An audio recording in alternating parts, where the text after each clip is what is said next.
In case you are just tuning in, this is Mount Zion Radio, the #1 online Christian radio station where God surrounds His people. And this is the Heart and Soul Show with me, Captain Rhoda Abuya, aka DJ Roshik. And we have an amazing guest in the house. Introduce yourself. I am Tata Wekesa. I'm married to an amazing guy. His name is Pastor Victor Wekesa. As a toddler, most of my childhood was spent in the staff room with teachers because I was in the same school that my dad used to teach in. So after classes, I would go and hang out with him and the other teachers in the staff room. So I started teaching our little calf. We had a calf, I remember some time back when I was around 7 years old. Calf, yani mtoto wa ng'ombe. Yes. Okay. Yeah, so I would stand in front of the calf and I would teach the calf. Wow. Sometimes when the maize is growing and it is maybe this height, I would stand in front of the maize and start teaching, and I would say, repeat after me. So I basically just started loving teaching from that tender age. Then I went to high school. And my class teacher, I want to acknowledge her. She was called Miss Elga Riaga. I don't know if she'll get to hear this, but she was one of the inspiration for me wanting to be a teacher. So this teacher used to be very confident, and then she never even used to dress like the way teachers dress. Like kuna ile tu dress code ya walimu. Alikuwa anavaa tu vizuri tu yani. She used to make her nails. She used to have red nails, and she used to be so confident, and I would see like she really loves what she's doing. Mpaka nikaanza kutamani kukua kama yeye. Yeah, and she was my chemistry teacher as well. She used to teach maths and chemistry, but she taught me chemistry all the way to form 4. Like alikuwa tu ananibamba yani mpaka akijam tu vitu zenye anafanya. Like they just used to make me happy. So you ulipenda tu science. Yeah, I love science, yes, but I want to explain why I settled for biology and chemistry. I lost my mother when I was 1 year, 2 months old. So it is my father who has raised me up. Fast forward, when I finished Form 4, I got very, very good grades. Hata nikikuonyesha utaamini, utanisalimia tena. Yes, I I got A's. Then in 2006, so at this particular time, my sister and my brother had moved out. So I was living with my dad alone after Form 4, waiting now to join campus in 2007. So I was really trusting God, to go and do medicine based on my good grades. So in August 2006, my dad collapsed in the house. I actually thought he was dead. So I went and called my neighbors, come and take him to hospital. I was just, I think, 19 years old. So they came and took him to hospital. He was admitted on a Thursday at around 1 a.m. and nobody attended to him until Saturday 8 p.m. So when he was admitted, I don't want to mention the hospital, they put him on a bed and nobody touched him, nobody attended to him and nothing until when now he woke up from his unconsciousness himself, that now he started calling out for help, and ulikuwa kwako nyumbani, then you're woken up, you're in a hospital, and you don't even know how many hours you've been unconscious. Of course that is very scary. So they attended to him on Saturday night, and when I saw that, I decided I don't want to do medicine. I do not want to be in the medical field. And created an impression in you. Yes, and not really an impression, but I made a decision that I don't want to be part of any neglect that can happen in a hospital setup with me as a doctor. So I decided I really do not want to be there. Up to date, people still tell me that I can do medicine. My pastor the other day was telling me that I should consider doing medicine because nikianza kuongea like hizo vitu za biology nini, I'm very resourceful when it comes to biology and chemistry, and I read a lot of these medical articles and all that, but that was my main reason for not doing medicine. And because I loved teaching, I decided to go and do Bachelor of Education Science, biology and chemistry, because those are the subjects that people who are doing medicine do. So I decided now to be a teacher of people who want to become doctors, not becoming a doctor myself. So that's how I ended up being a biology and a chemistry teacher. So yes. So hold it down. Yes, I'm holding it. I've held it.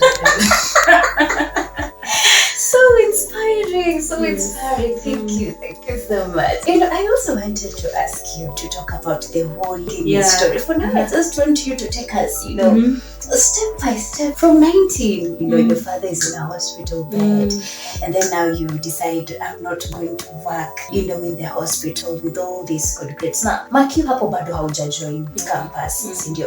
So utatuambia tu a short nini hapo where I am. My father is very alive. He became well, and of course out of that experience I decided I do not want to be a doctor. I don't know if it was an emotional decision, but I decided to teach people who want now to be doctors. And I went to Kenyatta University in 2007 and started doing education science. An interesting fact, along the way I almost quit school because I started feeling like teaching will not give me the money and the life that I want. Almost quit school. At what level was At that? third year. Actually in second year kuna time sikuenda shule. Haki wenye walinilipia tu school fees kasisikie. There's a time I didn't go to school. I was selling insurance because I wanted a quick fix. I wanted to just make it in life. It's a positive and a negative for people of my personality. We just want to make it by all means. So nikaanza kuona sasa nikisoma nikuwa mwalimu alafu niandikwe na TSC hiyo hesabu iko ina ada. But there's one man, the career advisor of Kenyatta University. I went to him and told him I want to quit. What is the process of quitting university? Literally, you asked that? Yes, I walked to his office. He's called Mr. Njoroge. I told him I want to quit. I don't want to become a teacher. I feel like I am too great to become a teacher. So I want to quit. I want to become a news anchor. Nilikuwa tunataka kuwa tu kama Catherine Kasabuli. May her soul rest in peace. Kwanza there's a time I saw Lilianguli driving a Mercedes somewhere in Karen, nikasema now this is what I want to become. Anyway, Mr. Njoroge encouraged me to finish school, and also a very great person I want to acknowledge is my pastor, Pastor Jimmy Masharia of Harvest Family Church. He raised me, he housed me, he gave me fare to go to school. Kuna siku nilishiwa na gas, akanipatia pesa ya kujaza gas. Like those things, those things, I don't forget them. Those are the people who actually contributed to me finishing school. But in fourth year again, I started seeing like this greatness in teaching again. Nikaanza kuona bebe hii kitu inaweza work. And by God's grace, I really didn't struggle to get a job. I started off in an international school. My first job in 2012, got married in 2013 while still working there. Took a career break from 2016 to 2019 to raise the children. Got 2 children in less than 2 years. Do your mathematics. Yes, sikuwa napumzika, but I was off employment for around 3 years. But even when out of employment, the passion for teaching has never gone down. I would find myself just doing something, even if it's online. I would find myself advising parents how to deal with their children and all that. And that's when now I actually realized that other than being a classroom teacher teaching biology and chemistry, I realized that I also have a passion for coaching. For the longest time, it's just that I changed my social media names due to the Guinness World Records venture. But my social media has always been Coach Rose because I coach teenagers, young adults who are confused the way I was confused when I was a young adult. Shikilia hapo kwa coaching parents on how to deal with their problematic children. Exactly. Mimi kwanza nataka kushikilia hapo kwa science, hapo kwa biology and chemistry. I've grown up in an environment where people are saying biology is hard, chemistry is hard. Hizo ni subjects za wanaume. Utakuta tu mostly ni wanaume wanafanya combination ya physics, chemistry and biology. Were you not affected with that? Because I'm saying you've carried it all through hadi up to campus. Because at campus level, you had a choice to settle for, let me use the term, a less complicated course.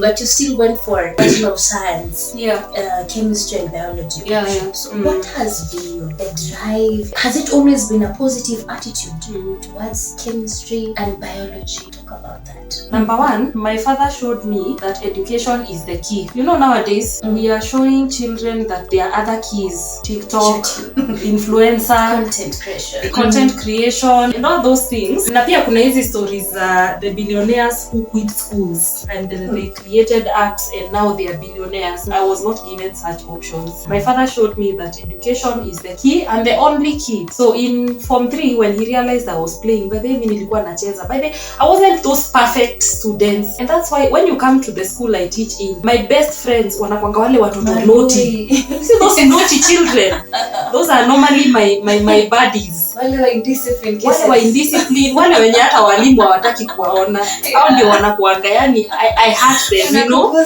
Yeah. So my dad alinionyesha usiposoma na usipopita, it is over for you. So that means I had to work hard right from the start. Chemistry, biology, English, you have to pass all of them. Yes.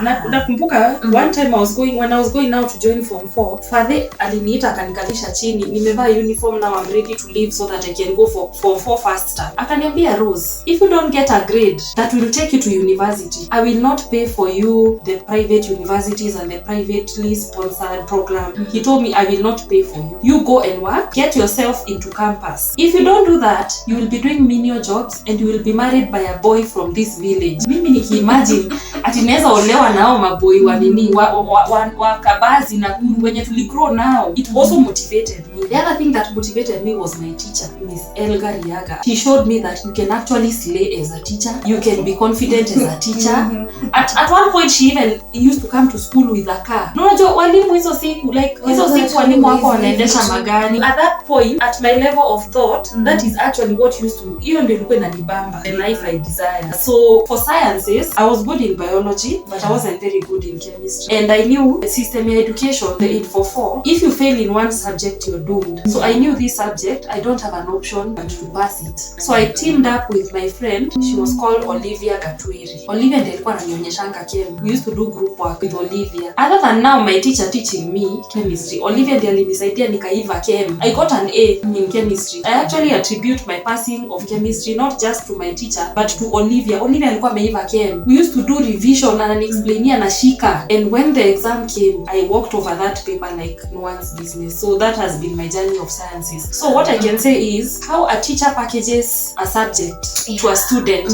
can actually contribute to a student loving the subject or actually resisting that subject and never doing well. Because as much as I'm saying I got A in mathematics, A in chemistry, I used to get E and F in physics because of how the subject was presented to me. So the teacher actually is a big factor, a major factor. It's true. Yes. We've had people say, hey, mimi mode wa chem alinifanya nikachukia chem kuanzia form 1. Exactly. In mathematics. People say, I dropped chemistry, maths and physics right from the first class in form 1. So So I think you should grade packaging. Yes. Wazazi sasa, to the parents now, you are struggling with kids who have an aptitude towards science. What can you tell them? Number one, as a parent, you should never ever give up on your child. I have seen parents giving up on their children. I have seen parents putting their children down. You know, we do these meetings with parents, not just at my working place, but even I do a lot of private lessons and all that. No, a parent ana put down mtoto wake, anamwambia things that the child probably will never forget. So as parents, we should never do those things. Always show your child that they can do it. Support your child in every way. There are children who actually need extra lessons for them to do well. Yeah, kuna watoto hawawezi shika wakifundishwa once. There are children who do well when they watch videos. There are children who do well when you, the parent, sit with them and explain to them how you understand geometry. Unakumbuka hiyo topic? Or how you understand circulation of blood through the body. So as a parent, we should never give up on our children. We should really pray for our children. Praying for your children actually works. And get your child a mentor. You can't be everything to your child. You can't be your child's provider. You're your child's teacher. And then you're your child's mentor. No. Your children need a mentor. They need to be in an institution like a church where they are being mentored and where they are seeing people who have gone ahead of them to guide them until they get to a better place. Is there a way through which we can make a perception towards science become acceptable? Do people, nimeongea kuhusu attitude, so hiyo perception towards science, what are the factors, like who are the ones who are actively involved ama tu ni individuals? Expound more on that, because it's a build up as we go on and talk about this story, because 50 hours na ni minimum. 50 ni minimum. Ni minimum. Naweza hata enda 100. Mrs. Rose, and she's taking us through her journey through science because she's contending for the Guinness World Record. For the Longest science lesson. How can we make a difference? How can we make people perceive science as something that is, actually possible? Okay, the first thing that we should do is to show the importance of this subject. Science is so important because almost everything, like even in this room, there's a lot of physics going on. In your body right now, as you're seated here, there's a lot of biology and chemistry going on. In this bottle of water is chemistry. So when I was doing my introduction video, I said that science is life and life is science. That is very, very true. So when you show the importance of something, it catches the attention of everyone. And the other thing that we can do, especially as education institutions and as teachers, educators of science, is to package these subjects in a very interesting way that will captivate the learner. We should teach for the learner to understand, not teaching to finish the syllabus. You see? So when you teach for the learner to understand, it will captivate you. I remember the biology teacher who taught me circulation of blood in primary school. He was called Mr. Minor. He taught me for me to understand and to see the importance. And sometimes I can even, when someone is explaining to me that somebody had a heart problem and all that, I am able to figure it out in my mind because I was taught well. So sciences have to be taught well. And also now, of course, motivating the student to also study the subjects and show them how to study these subjects because sciences are not studied the same way you study humanities. When you're doing revision for a chemistry exam, don't do the same methods, the same way you would do for history. It all goes down to the educator. Number one, we need to emphasize on the importance of science. Number two, how educators package while teaching learners. And then the other one, encouraging and motivating the learners that it is possible. Now going to be talking about the Guinness World Record for the longest science lesson, right? How did it all start? Ulijikuta aje ukafikiria you can actually sign up for this? How has the process been? What have you been needing? What are you needing? How will it be?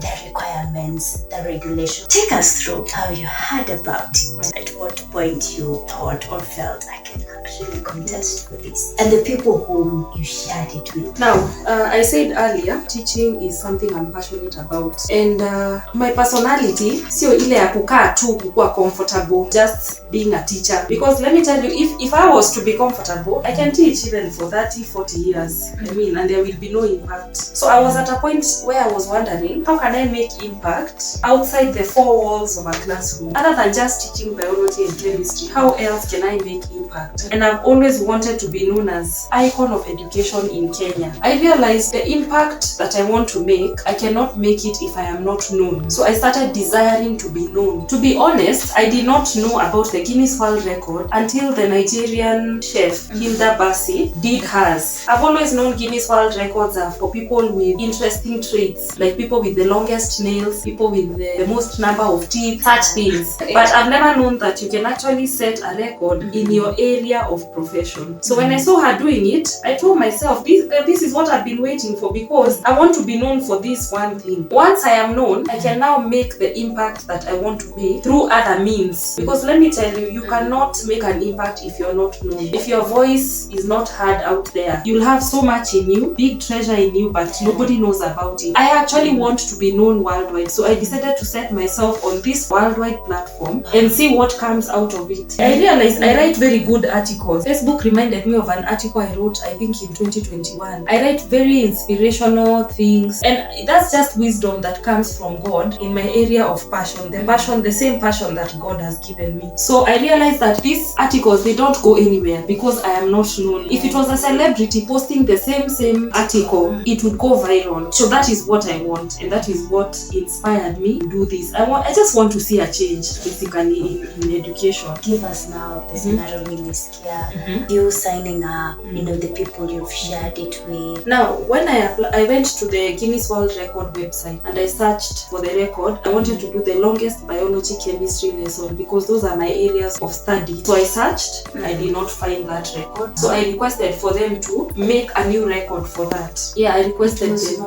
It was not there. I paid, you pay. Yeah, and even by the way, even when I was paying for that application, it's not like I had money. It's not even free. You pay for it. So I sat down nikasema hata wakini reject nitakuwa nilijaribu, instead of me sitting and wondering how would it have been if I had applied. So in June, I remember 13th of June 2023, I uploaded my application. In September, I got a rejection. They sent me a rejection and they said that they cannot allow me to set the record because they feel that there is no competition in the area, so many things. So they sent me that rejection on 3rd of September. I was so low. I remember I read that email when I was in traffic coming from a class. I felt bad. Nilisikia tu joto tu imenichapa hivi kwa sura yangu because since June hata sikuwa nalala poa because anticipating and I had to wait for 12 weeks. Then I did not tell many people about it. I remember I even delayed telling my husband because I couldn't believe that nimekuwa rejected hivyo. Then nikaanza kukaa ni kama nina accept. At around that time there was a series we were doing in church and we were being told that we have to be fighters. Our Pastor Jimmy was preaching that you can't just give up. You must fight. You must fight in this life. You must fight for your place, fight to win, fight to make it, fight to prosper, fight to succeed. So after 5 days I sat down, I said no, how can they just reject me like that? I switched on my computer, nikawapasha in their website. I told them I appreciate their feedback. However, I am still determined to set the record and I do not think that the reasons they have given me are valid. You actually did that? Yes. I told them I still feel that I should be given an opportunity. I am still determined to set this record. I told them I am qualified. I told them that my area has a lot of competition and so if I set this record, I will be opening up an avenue for people to come and break the record. You see, yeah. So I told them your reasons for reject my application are not valid. And I told them to guide me on how I can restructure my application for it to be accepted. And they sent. Nikasema siwasha reject. The worst they can do is to reject again. And I really love their approach. You chose not to give up. You chose to passion them. But still in the passion you asked for guidance. For guidance, yes. How can I restructure? Yes. That's a very powerful lesson. You know, some of us out here have dreams, have visions, have goals. Yes. We pursue them and when we meet an obstacle that is on our way, do not give up to evil. Yeah, you accept we don't defeat. go on to consult, ask for guidance. How could I have done it better? So that is a very important lesson, even for me, who is listening to you right now. Go on. I forwarded to them my correspondence and I waited. On 31st October, I got an acceptance. And in the acceptance, they told me not to call my record the longest biology chemistry lesson, but to call it the longest science lesson. And so, in the Guinness World Record, there is now a new record, which is the longest science lesson. And the person to set that record is me. No one has done it worldwide. From Kenya. Yes. Yes. By God's grace, it's not by power. It's just God who opened my eyes to this opportunity. I don't think I would have seen it with my natural human eyes. And even as I'm listening to your story, there is divine intervention here. A lot. Because you had it somewhere given up and then pastor comes and says, fight. You have to fight. So the hand of God is in this. And let me tell you, break that. Amen. Thank you. So, after you have been accepted now, how did people take it? Were they positive? Were there those who were negative? Okay, the first person I shared with was my husband. I remember when the email came in, I was seated with a student and I just started shaking. I could not believe that I now have a go-ahead to be on a worldwide platform. So I called him, I told him they have sent me an acceptance. And I went and posted on social media. I told my pastor, my mom, Pastor Mercy, and then I told a friend of mine called Liz Mwaura. She's chairing the planning committee for this event. And when I applied and even when I was rejected, I told her. And she was so happy and all that. So that's where the journey began. This is something new. So most people do not understand. The people who are not really eager and keen to associate themselves with this is because they do not understand the impact it could make, how big this means. Because this is actually very, very big. But they don't know.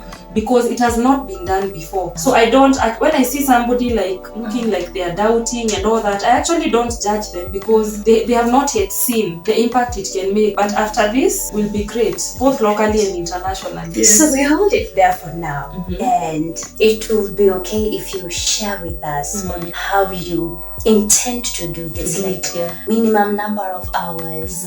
Wewe ukijiangalia utahit ngapi? How have you planned yourself on this? Other than just the acceptance, they also send you the attempt guidelines. So the attempt guidelines now give you the rules you should follow. Now, I am doing the longest science lesson by an individual, but a lesson cannot be a lesson without students. Yeah, so I've been registering students on volunteer basis because it's a non-profit making venture. I am not being paid to do this. In fact, I will spend my resources to set this record. So the people that I'm bringing on board are volunteers. Of course, I do not know any other opportunities that will open up for those people also, as much as they'll open up for me. We are attempting this. I'll need 20 students. So far, I have, I think, around 14. I will need volunteers in terms of timekeepers, independent witnesses. I'll need basically quite a crew. But with me here is actually a list of requirements, which probably I can take you through quickly. We need teaching and learning resources. These are stationery.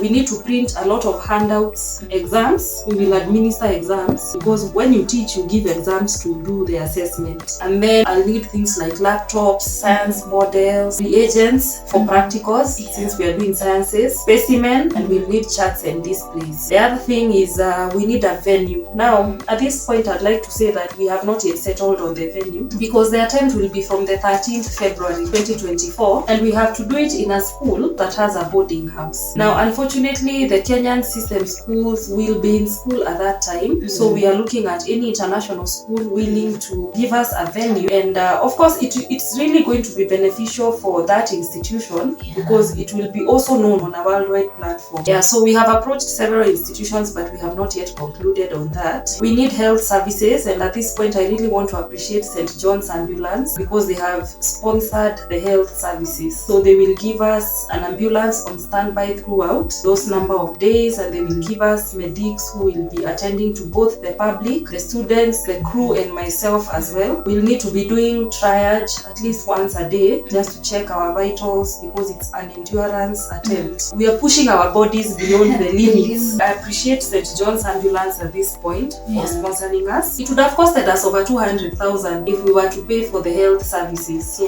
I really appreciate them. We need digital wall timers and screens. We need security. And for security, I also want to appreciate Tamka Security. They have said that they will give us 5 guards for the day and 5 guards for the night. So they're also our sponsors and we appreciate them. It would also have costed us a lot of money to hire guards. I also want to appreciate Champion Security. They say they will give me bodyguards. Well, I don't feel like I need bodyguards.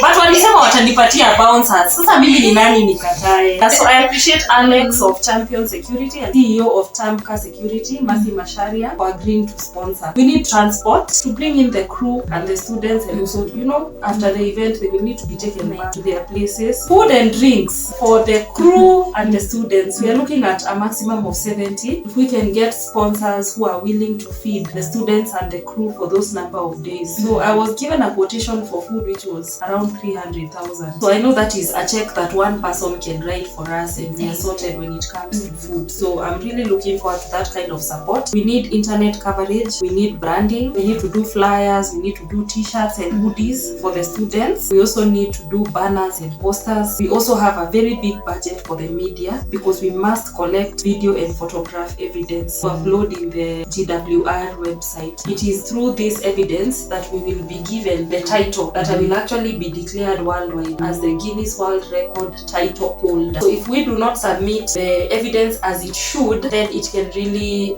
work against us. All in all, the grand estimated budget is 3.8 million. I've been approaching individuals and companies, people who are generous enough and people who believe in me that this will actually bring in some change and make an impact in our education sector. That is basically what will be required. So we will be there from 12 to 16 that whole week. Foundation and summer.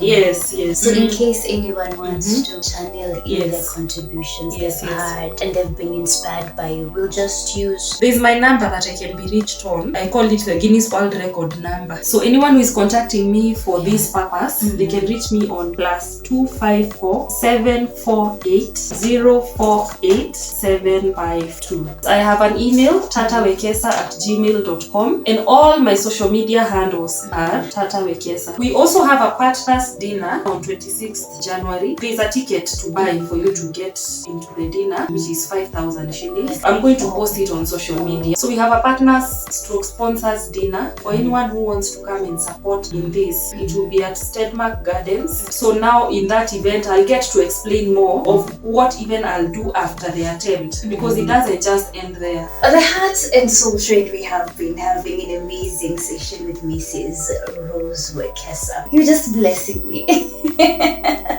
You are just blessing us. Now, we left off at a point where we're saying you're coming back to tell us about the impact. Tuleguzia your impact. Ulisema siku make record peke yake na imeishia hapo. Those who don't believe in you or see the essence in it can actually find a reason hata kama ni kidogo tu. One of the things that I want to achieve by this, I want people to love sciences. Probably for us who are already adults, we already have our career paths. Probably the damage is already done. But what about these young ones who are in school? So after this attempt, I had said that I want to make an impact. I would want to have an organization that will now attract a lot of support from the government, from a non-government organization, so that we construct science centers in every county, science research centers. So a science research center will have labs, it will have science models, it will have science literature, and schools within that county. As God keeps providing and lifting us, we can even have several science centers in one county. You see, like Kajiado is a big county. If we can have a science center in Kajiado, in Rongai, in Ngong, so the schools of that area, when they want to do their science meetups, like symposiums, science contests, they go to the science center, they converge there, they do their research there. It will also be a place where we are going to showcase science talent.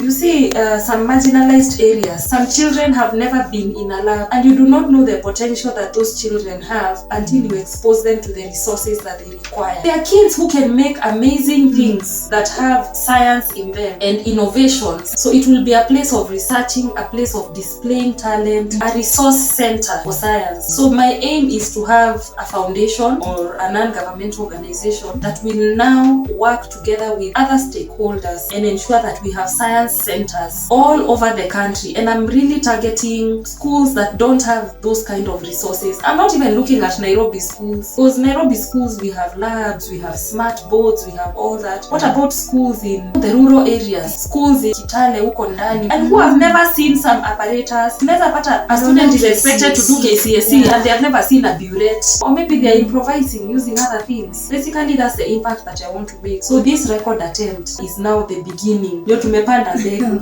Us looking at raising 3.8 million for us to cater for the requirements is a beginning. We will raise billions to build the science centers. Like, it has been amazing having you. Personally, I'm inspired. Hata semini mimi nafanya show. I'm so inspired. So maybe you could reshare in case there's someone who would like to support you. You can go to your phone. So you go to M-Pesa, go to buy goods and services and donate to this venture. Our till number is 8190794. My number that I can be reached on is +254 748 048 752. Email address is tatawekesa@gmail.com, and then my social media handles is Rose Tata Wekesa everywhere, even on YouTube. Imagine niko na YouTube channel. And you know, I used to see people saying subscribe to my YouTube channel. Sikuwa idhani nitakuwa hapo. So guys, please subscribe to my YouTube channel. Follow me on Instagram, follow me on TikTok. Like and share. Fanyeni tu kila kitu. And above all, also pray for me that this is going to work out, because itatusaidia. It will help our young children who are in school. Sasa unaweza tuma salamu? Nataka kutuma salamu. Unajua Waluya tunapenda salamu sana. Well, I'd like to first of all thank God. I want to thank my pastor, Pastor Jimmy Masharia. He didn't tell me usifanye. He said wow, and I believe it's a wow attempt. I want to appreciate my mom, Pastor Mercy, my father in Nakuru, Mr. Joseph, my siblings, my husband. He has been very supportive. Yani anashinda tu akiniita hata kwa nyumba tu nikipita tu mbele yake ananiambia Guinness World Record holder. Anashindaga tu akinikumbusha hata zile times nimeamka with a lot of doubts and nini, ananiambiaga hii kitu you'll hack this thing. Yeah, so he's my number one supporter, and I also support him and I love him. I also want to greet my children. My firstborn is Victoria Zuri, then Vanessa Zoe, then Valerie Olive. Alafu sijui kama kuna wengine watakuja, but those three are the ones I have currently. I want to say hi to them and I want to appreciate them for who they are in my life. Yes. Hata nimemaliza hata nikunywe maji sasa. Thank you so much for coming. We really do appreciate. Now it's time we release our listeners. Na tunamalizanga na kusema may the grace. So you'll join me today since we're the two of us. Yes. And now may the grace Of our Lord Jesus Christ and the love of God and the fellowship of the Holy Spirit be with us now and forevermore. Amen. So thank you so much guys for staying tuned. I hope mmebarikiwa. Tutapatana tena next week on Monday, same place, same time. Bye bye.